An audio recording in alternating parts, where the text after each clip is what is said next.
Halo teman-teman, kembali lagi di Bacain Buku. Kali ini saya akan membahas investasi pertama dari Warren Buffett. Itu apa sih? Investasi ketika 11 tahun. Dia pada usia 11 tahun itu udah mulai investasi. Tapi di perusahaan apakah itu? Dan keuntungannya berapa ketika investasi 11 tahun? Ini akan dibahas di sini. Investasi pertama kali Warren Buffett. Saya mulai ya. Di City Services. Jadi ringkasan transaksinya adalah tahun 1949 saat Buffett berusia 11 tahun ketika harga beli per saham $38 per saham, jumlah beli 3 saham, harga jualnya $40 dan keuntungannya $5.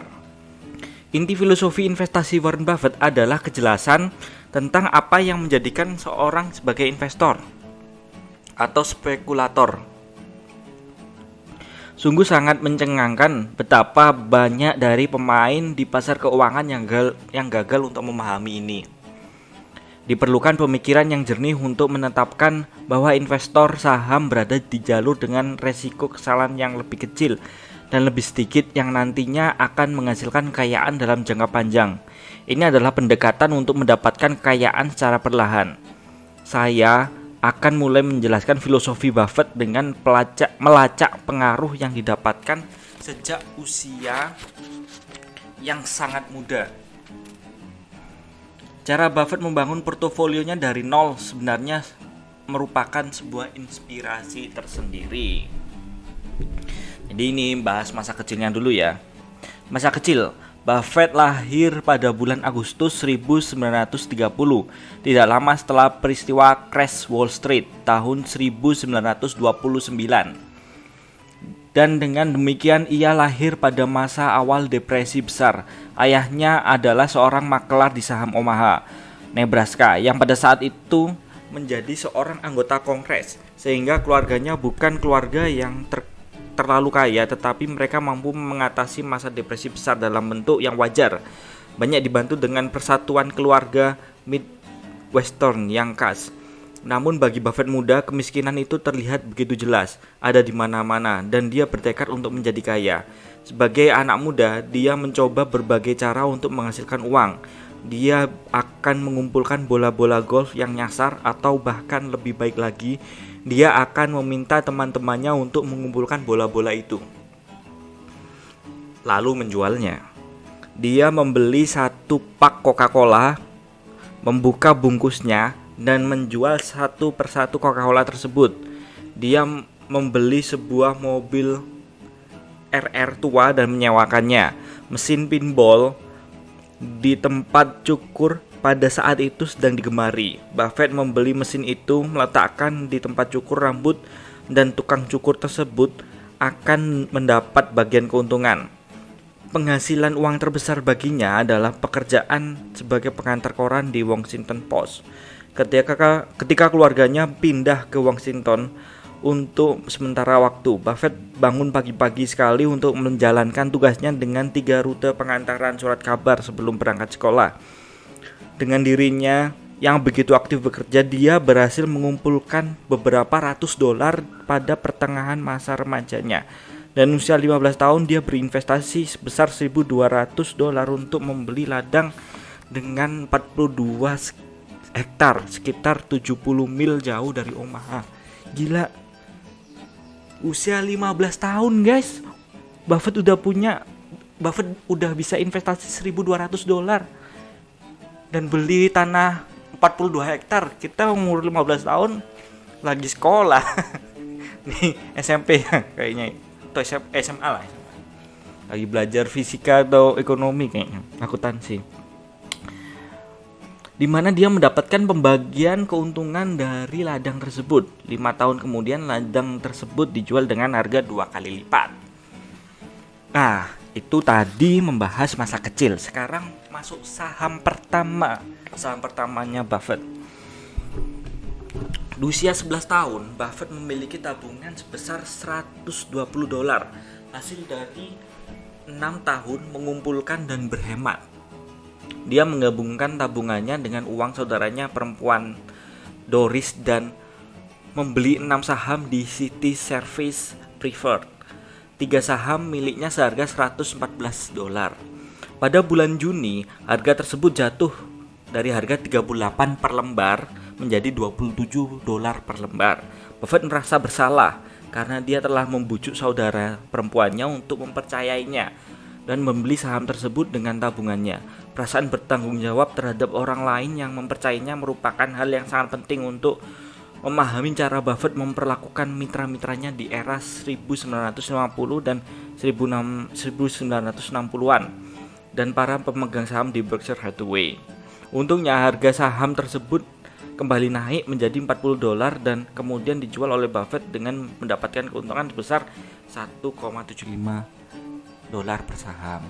Jadi bukan kegagalan sih, pengalaman pertama Buffett ini udah untung, tapi dia tidak memaksimalkan keuntungannya, tapi dia belajar banyak di sini. Soalnya dia baru kolaborasi lah dengan dua investor kecilnya, yaitu dua saudara perempuannya, untuk membuat investasi holding kecil lah. Tapi itu belajar untuk berbekal tahun 1950 sampai 1960-an kan nanti dia membuat Buffett Partnership.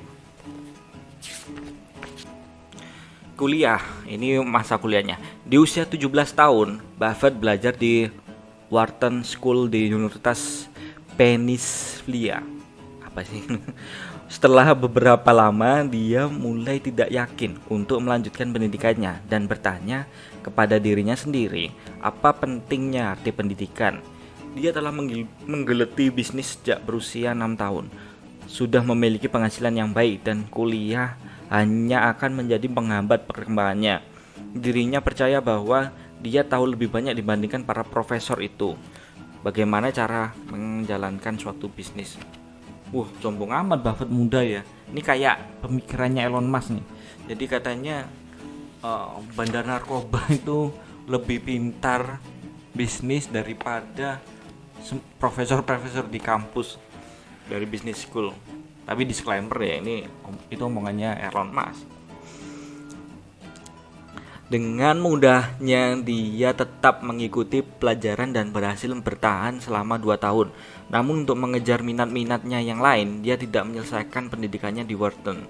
Buffett pindah di Universitas Nebraska supaya lebih dekat dengan keluarganya. Lalu mengamati saham-saham sebagai spekulator. Bukannya memprioritaskan kuliahnya seperti yang selalu dilakukan Buffett, terobsesi untuk menghasilkan uang.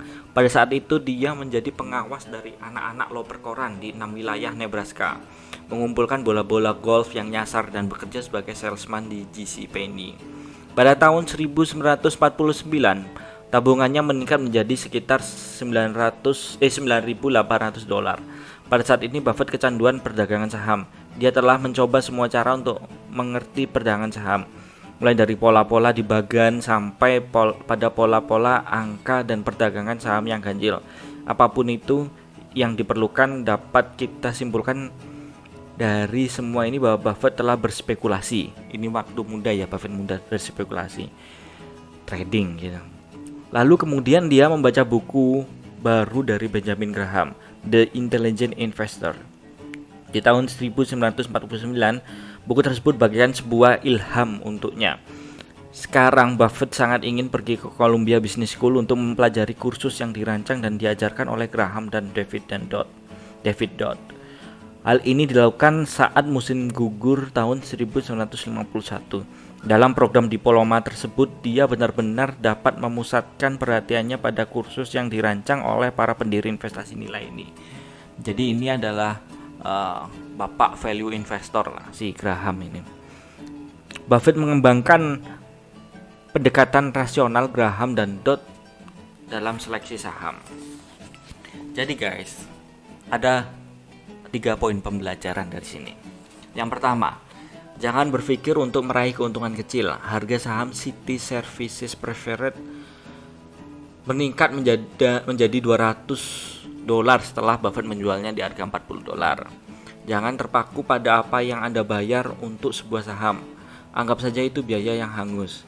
Yang menarik adalah perkiraan Anda tentang kemana harga saham tersebut akan berada setelah harga saat ini. Jika sebuah saham menurun setelah Anda membelinya, Anda harus mengevaluasi prospeknya mulai dari titik ini melalui pemikiran nilai intrinsik. Dalam banyak kasus, nilai intrinsik tidak mengikat dan menurun seiring dengan harga saham. Yang ketiga, ketika menginvestasikan uang orang lain, jika kita berbuat kesalahan, perasaan kecewa akan muncul. Buffett sangat membenci konfrontasi ini dan perasaan kecewa sehingga dia bersumpah bahwa tidak akan mengambil uang orang lain sampai dia yakin bahwa dia akan berhasil. John Templeton, seorang investor milioner dengan kepercayaan Kristen yang kuat, sering mengatakan